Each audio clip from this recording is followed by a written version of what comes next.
سڵاو ئازیز من بە گەرمی پیرۆزبایی لە هەرمی کوردستان بەگشتی و شاری سلەیمانی بە تایبەت دەکەم کە ئەم ساڵ فستیڤاڵی نێودەوڵەتی سلەیمانی بۆ کتێب لە خولی سێهەمیە پێشوازی لە سەرجەم خوێنەرانی کتێب و عاشقانی کتێب بۆ خوێندنەوە ئەکات. بێگومان بوونی ئەم جۆرە فستیڤاڵانە کۆکردنەوەی ژمارەیەکی زۆر لە خانەی چاپ و بڵاوکردنەوەکانە و نووسەرانە و ژمارەی زۆر لە کتێبە بینین لە ناونیشانە بینین.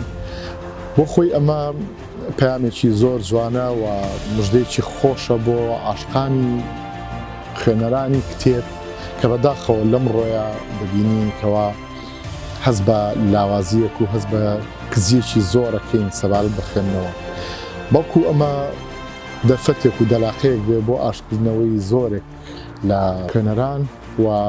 بەڕاستی ژەڵێم دروستبوونی ژمارەیەکی زۆر لە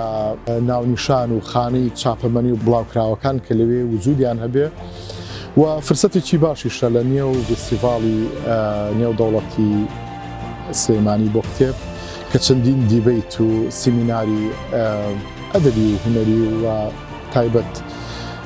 بەو دنیا کولتوری و ڕۆشنبیری ئەساس بکرێن.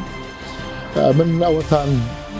بەبیری هێنمەوە کە من زۆر خۆشحاڵ بووم کە یەکێک لەو هونەرمەندانی کە لە یەکەم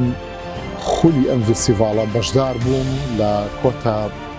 ڕۆژەکان و مەراسیمی ئەم فستیڤاڵە توانیمان کۆنسەرتێکی جوان و کۆمەڵێک بەرهەمی شایستە بە فستیڤاڵەکە و بەیادەکە بکەین. ومێ دەکەم فستیڤاڵ لە ئەم خولە و خولەکانی ئایندا بێبەش نەبێ لەو جوم و جوڵ و چالاکیە هونەریانە و بتوانین بە هەموو شێوەیەک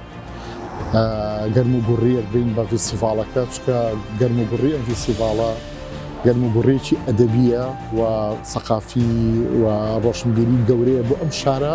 کە خۆی شارێکی ڕۆشنبیری و گەورە و جوانە. ومێدی سەکۆتن بۆ هەموو لایەک و زۆر زۆر سپاس.